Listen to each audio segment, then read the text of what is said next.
Assalamualaikum warahmatullahi wabarakatuh.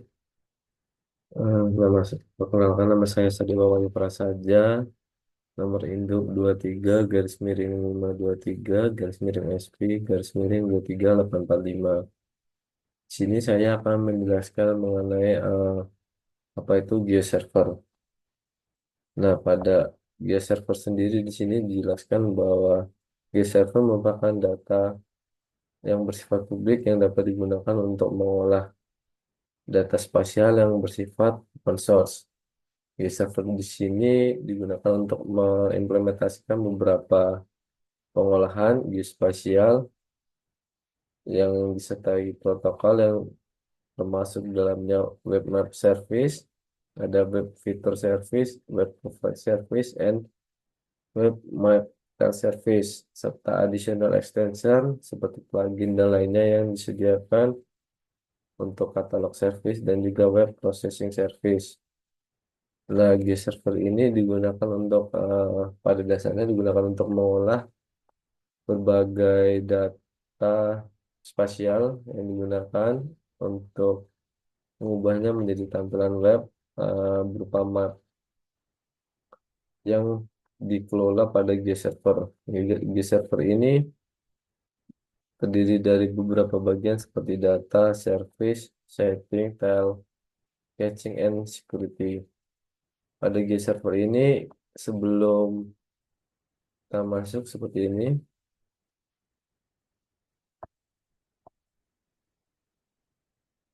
Nah, apabila kita logout, kita akan tampilkan seperti ini, terdiri dari beberapa versi ya yang sudah yang sudah di-download sebelumnya atau pada website online. Kemudian apabila kita ingin login, karena sudah mendaftar sebelumnya, maka kita bisa login seperti ini.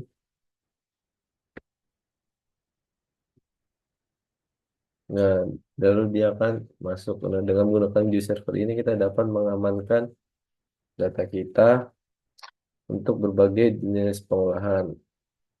View server ini dapat digunakan secara bersamaan dengan SAM control panel di sini.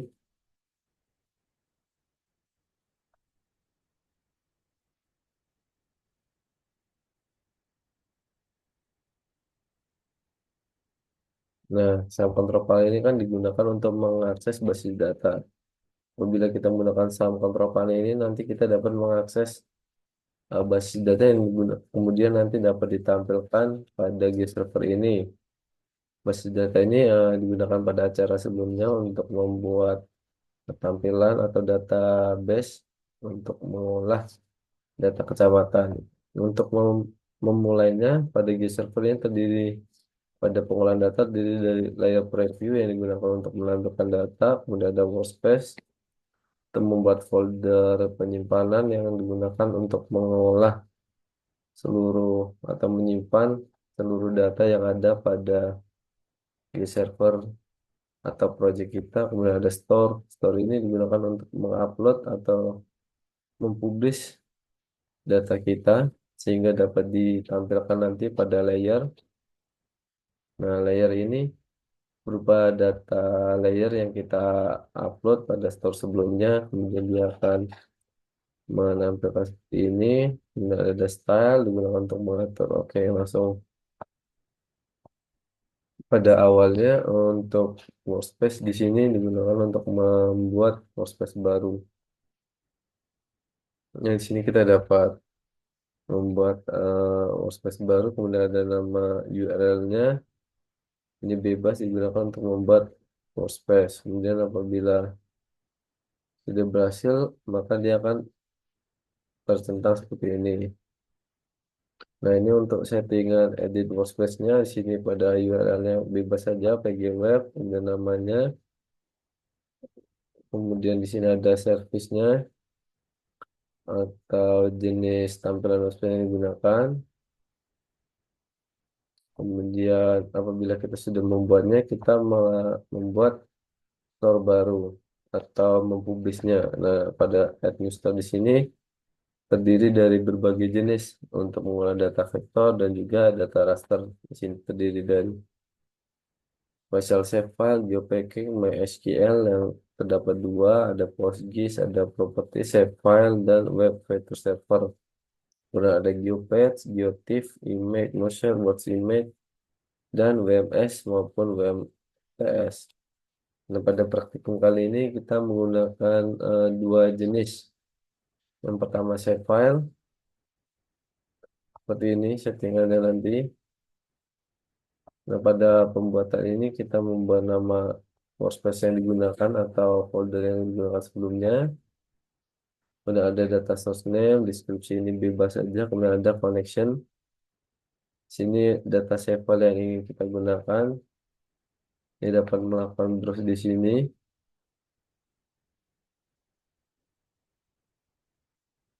Kemudian ada charsetnya. Nah, untuk yang satunya itu menggunakan MySQL database yang sudah workspace-nya di sini seperti biasa diatur pada yang sudah dibuat yaitu PG Web. Kemudian ada data source name, description, dan di sini host untuk melakukan koneksi dengan database sebelumnya yaitu menggunakan localhost dengan port 336.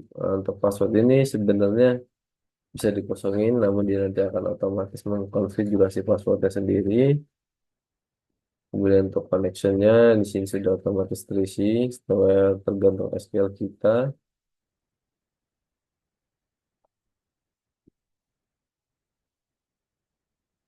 Nah, pada file yang sudah dibuat itu ada dua nih, ada beberapa. Yang pertama ada kecamatan dan juga di yang ini. Ini untuk yang save file dan ini untuk yang eh, database.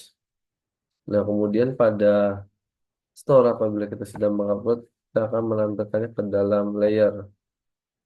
Nah, apabila sudah berhasil, maka dia akan muncul.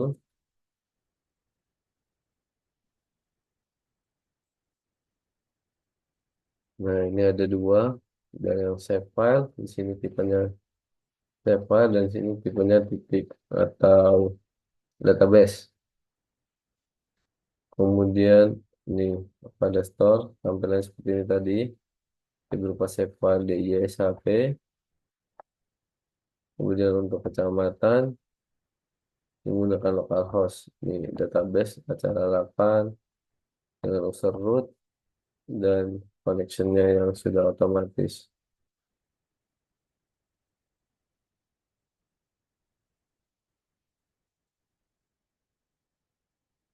Nah, untuk data yang MySQL kita harus mempublishnya dulu apabila kita sudah mau menambahkannya pada store tadi, kita harus eh, mengatur beberapa pengaturan. Di sini ada fitur keywords atau bagian dari kolom yang ingin ditampilkan yaitu kecamatan.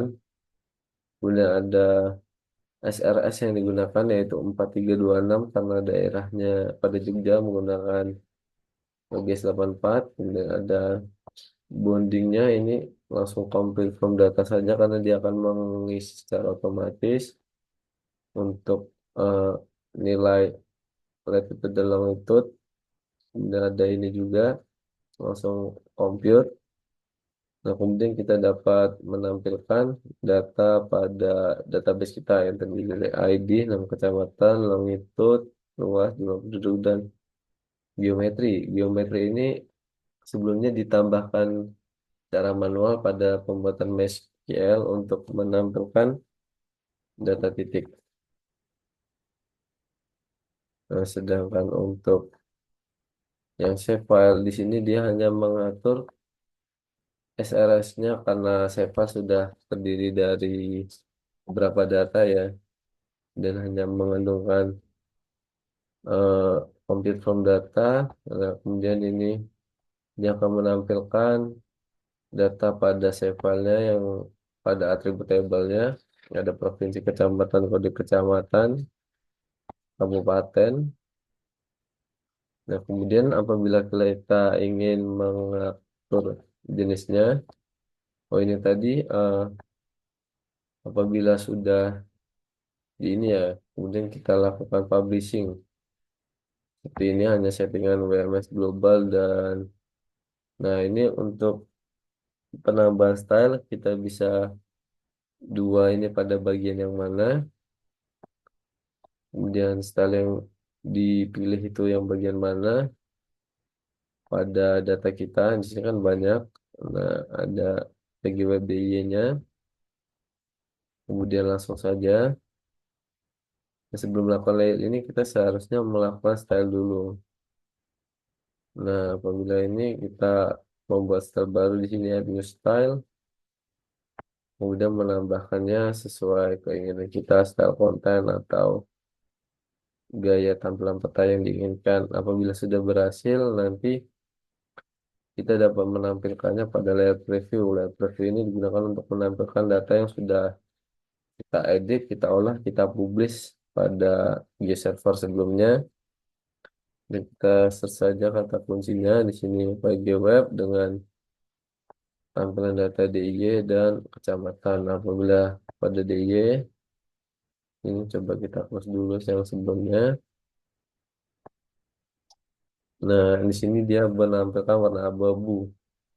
Kemudian untuk yang sudah dirubah kan kita tadi ini style default ya.